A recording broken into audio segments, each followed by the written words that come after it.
Winchester man speaks of his ordeal. It's always going to be Spending cuts start to bite in Winchester. And in sport, Winchester fight back against Hayling United.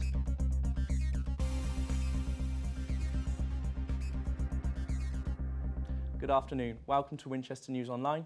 I'm Jake Gable. A Winchester man seriously injured in an unprovoked attack has spoken to Winol about his ordeal. The 31-year-old youth worker, who was left with 7 stitches to his head, spoke out after his attacker pleaded guilty to grievous bodily harm. He spoke to crime correspondent Andrew Giddings.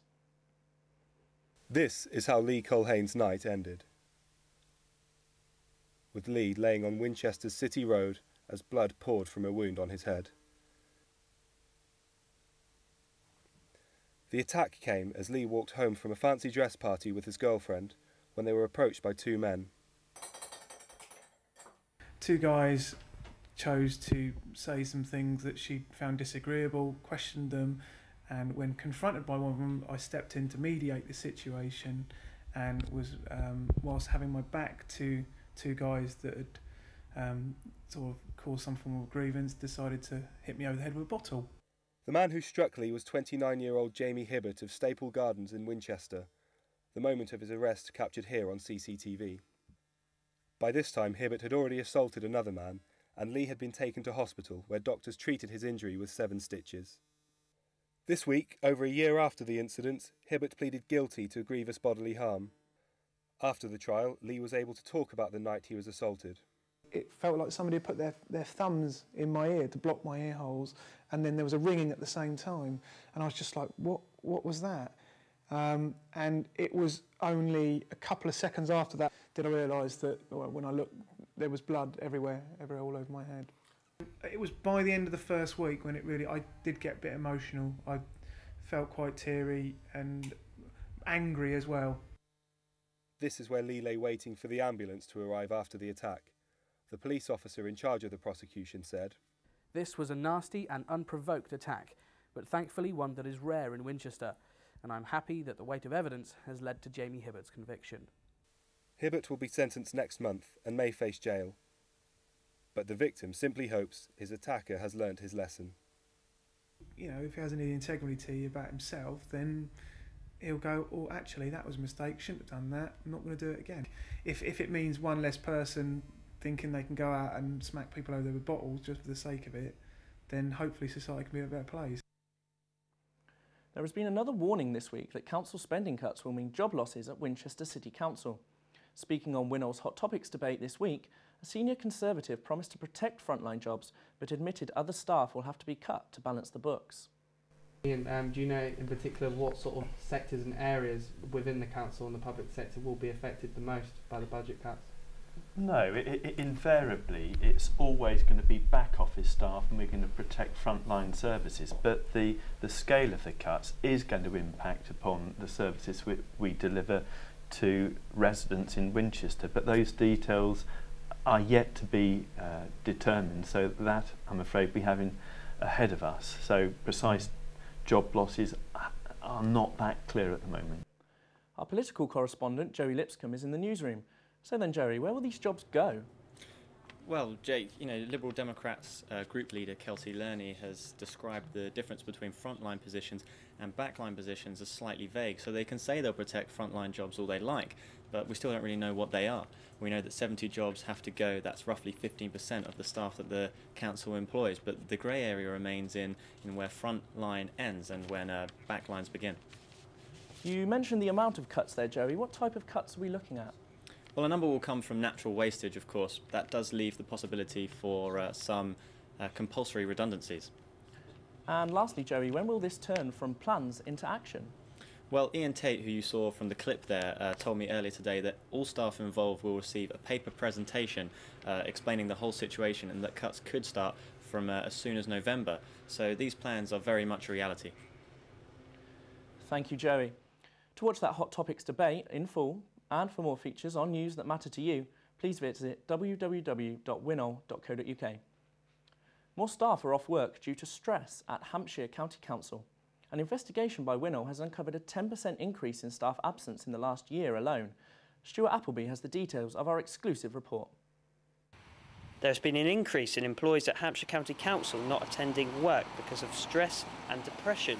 256 employees missed work from the end of 2009 to the end of 2010. This is above the national average. One local expert believes stress and depression in the workplace cannot be underestimated. Is to remember that stress is not good for you, therefore it's important to do something about it. So you can do that by talking to your employer, to your HR department to help you to cope with it, by learning skills to deal with your stress. Of the 42,500 employees employed by Hampshire County Council at the end of 2010, there are in total 2,306 absent days taken by staff due to stress and anxiety during this period.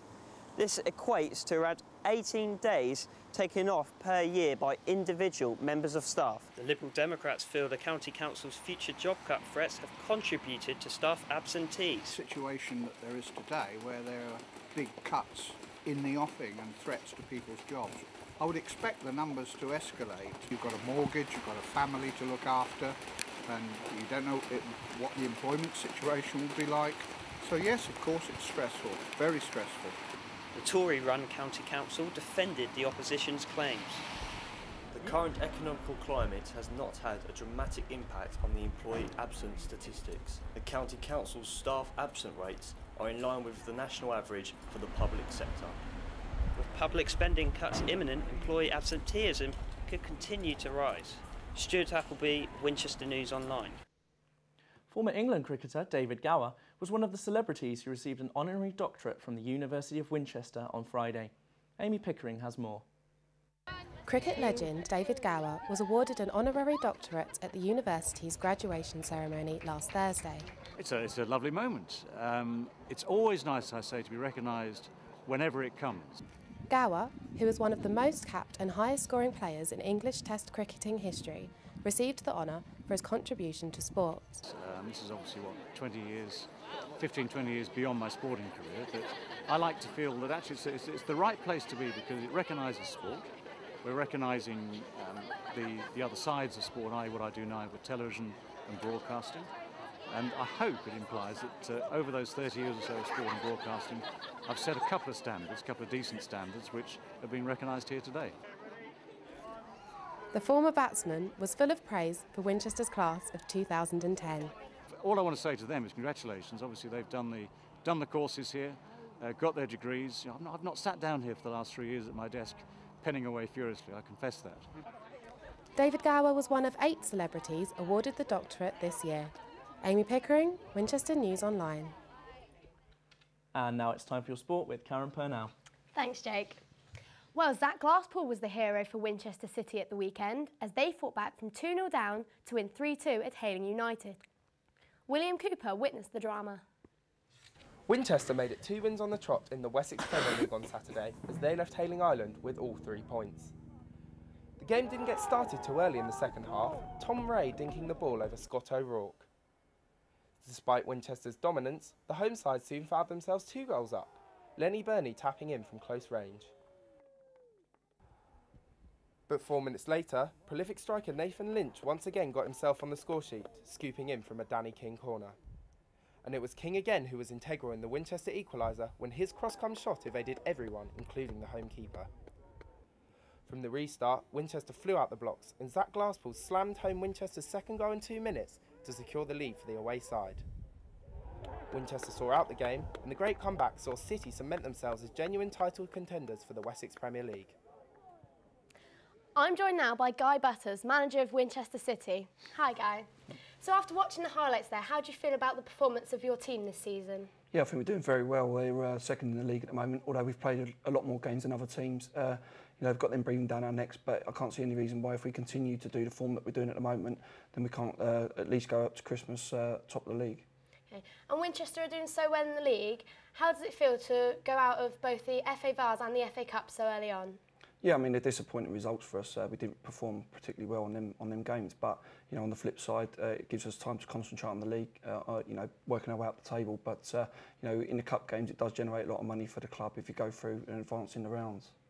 A few of the under-18 players have broken into the first team recently. How important have they been over the last couple of weeks? we've just come through the end of a really bad injury crisis. At one stage we only had 13 players fit for the squad, so it was important that we had a good relationship going with the Winchester City youth team. We managed to get 3 of their players in that have done very well for us this season.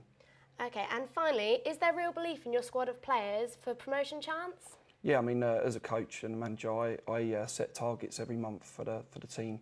A certain amount of points I expect them to get. If we fall below that, then we can pick it up the following month. And so far, we've been on track. What I think will get us promotion this year. Okay, thank you very much. Elsewhere in the Wessex Premier League, Tottenham and Ealing looked to capitalise on their home advantage against Bournemouth Poppies last night. In a scrappy first half, Tottenham's Danny Mockridge broke the deadlock with a deflected effort 15 minutes in. But Bournemouth refused to lie down and George Webb pounced on a goalkeeping error to grab an equaliser with 9 minutes to go. The match finished level with Bournemouth remaining 5th and Tottenham moving up to 9th in the Wessex Premier. The university's basketball team faced local rival Southampton last week in their first game of the season. They were looking to get off to a winning start under new coach Craig Sharland. Rebecca Gray was there. Winchester's Knights wanted to start their season strong, hosting Southampton University Sharks. Despite being at home, the Knights couldn't get off to a good start. The visitors dominated the first 3 quarters with a strong lead, but the Knights battled on with some impressive breaks and shots as they tried to chase the lead. In the final quarter, the home team almost snatched the win, nearly equalising with the Sharks, but Southampton pulled ahead in the last few minutes of the game to seal their victory. Well, that's all your sport for today. So, Karen, have you got any Halloween parties planned? I've got a few over the weekend, Jake. And do you know what you're going to be wearing to these parties, Karen? Got no idea at the moment. Wow. With some fresh ideas on how to dress for your upcoming Halloween parties, here are Justina Chlad and Hannah Keegan. To see the whole feature and for more award-winning news and sport, don't forget to visit www.winol.co.uk. Until next week, bye-bye. Bye-bye.